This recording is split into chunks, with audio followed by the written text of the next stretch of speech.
येलदरी धरण परिसरात वाळू माफियांचा थरार, प्रशासनाच्या नाकाखाली बोटींद्वारे नदीची लूट। नमस्कार, आपण पाहत आहात आरटीजे चॅनल आणि मी संपादक रफिक तांबोळी।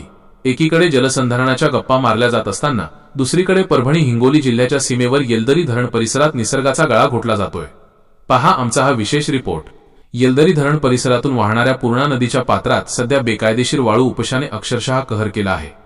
सेनगाव तालुक्यातील चिखलागर, ब्रह्मवाडी आणि लिंबाळा परिसरात वाळू उपसा करण्यासाठी माफिया चक्क 8 ते 10 बोटींचा वापर करत आहेत। दिवसाढवळ्या आणि रात्रीच्या अंधारातही मशीनच्या सहाय्याने नदीचे काळीज ओरबाडले जात आहे। हद्दीचा वाद की संगनमत? हा उपसा केवळ हिंगोली जिल्ह्यापुरता मर्यादित नसून जिंतूर तालुक्याच्या हद्दीतही माफियांची घुसखोरी वाढली आहे। प्रशासन ढिम्म, स्थानिक नागरिकांच्या तक्रारींकडे महसूल आणि पोलीस प्रशासन अर्थपूर्ण डोळेझाक करत असल्याचा गंभीर आरोप होत आहे। पर्यावरणाचा अंत? मोठ्या बोटींच्या वापरामुळे नदीपात्रात मोठे खड्डे पडले असून भविष्यात येलदरी धरणाच्या सुरक्षिततेचा आणि पर्यावरणाचा मोठा प्रश्न उभा ठाकला आहे। जनतेचा संतप्त सवाल?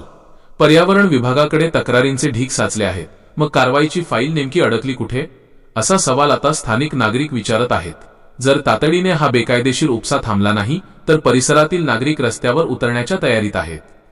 या माफियांच्या मुसक्या प्रशासन कधी आवळणार, हे पाहणे आता महत्त्वाचे ठरेल। ताज्या घडामोडींसाठी पाहत रहा आरटीजे चॅनल जिंतूर। संपादक रफिक तांबोळी। बातमी आवडली तर लाईक, शेअर आणि सबस्क्राईब नक्की करा।